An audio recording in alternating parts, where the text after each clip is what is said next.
Bonjour à tous, je suis Alexander Collins du clan des Collins. J'ai une annonce très importante à vous faire.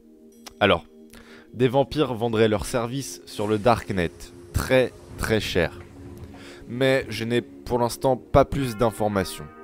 Et il n'y a aucune autre information dans le monde des vampires sur ces nouvelles pratiques. C'est pourquoi j'ai décidé de mener l'enquête. Tout d'abord, il faut savoir que j'utilise le Darknet très souvent pour acheter des choses illégales telles que des armes à feu par exemple. C'est en cherchant un permis de conduire français que je suis tombé sur des annonces de vampires.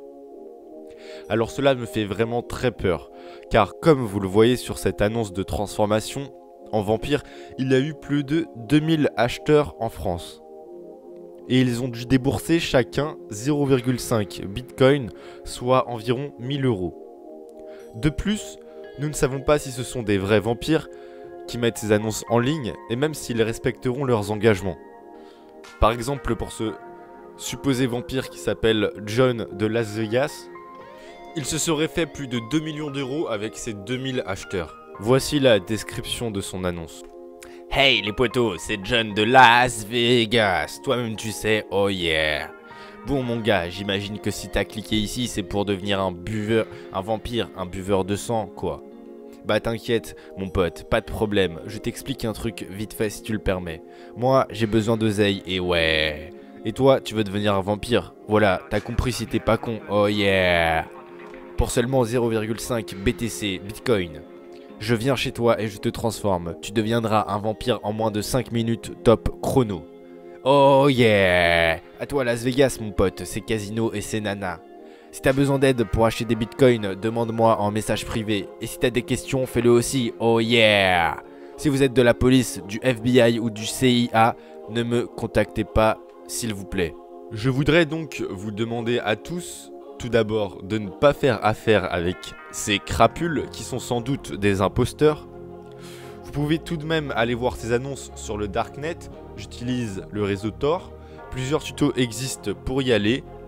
Une fois ensuite, si vous voulez vraiment devenir vampire, sachez que mon clan transforme les humains gratuitement et qu'il ne sera pas nécessaire de payer 1000 euros car plusieurs tutos existent sur internet pour devenir vampire seul. Pour savoir ce qui se cachait derrière ces annonces, j'ai donc décidé de me faire passer pour un pauvre petit humain. Ici, je m'appelle Dylan, 16 ans. Mon rêve est de devenir un vampire. Je lui écris. Bonjour, c'est Dylan, j'ai 16 ans et je voudrais devenir un vampire. Vous êtes vraiment un vampire ou c'est du fake? Si oui, c'est sécurisé? Il me dit. Oh yeah, salut Dylan, ça va mon pote? Bah écoute, oui je suis un vampire, sinon je dirais pas que j'en suis un, t'es con ou quoi? Bref, si tu me crois pas, laisse tomber, sinon envoie-moi ton adresse à mon c'est le... Et je te donnerai un RDV à côté, je regarderai sur Google Maps, allez, ciao, cordialement.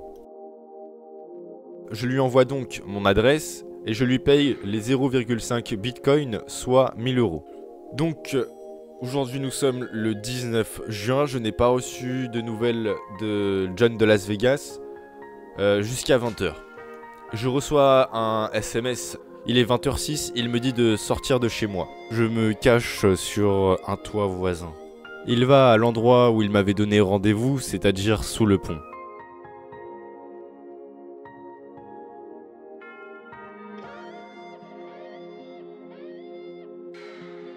Je l'ai fait patienter sous le pont, puis j'ai décidé d'aller le voir. Alors tout d'abord, ce n'est pas du tout un vampire comme il le prétendait. Ensuite, je me suis rendu compte d'une chose encore plus grave. Il s'avère que cet homme était un pédophile. Je dis était car je l'ai tabassé et laissé pour mort là-bas. Les amis, je ne veux pas que vous vous fassiez arnaquer sur internet à croire des choses qui n'existent pas. C'est pourquoi je suis là pour vous aider. Ne vous inquiétez pas, tout le monde fait des erreurs. D'ailleurs, peut-être que certains d'entre vous font l'erreur de ne pas s'abonner à cette chaîne.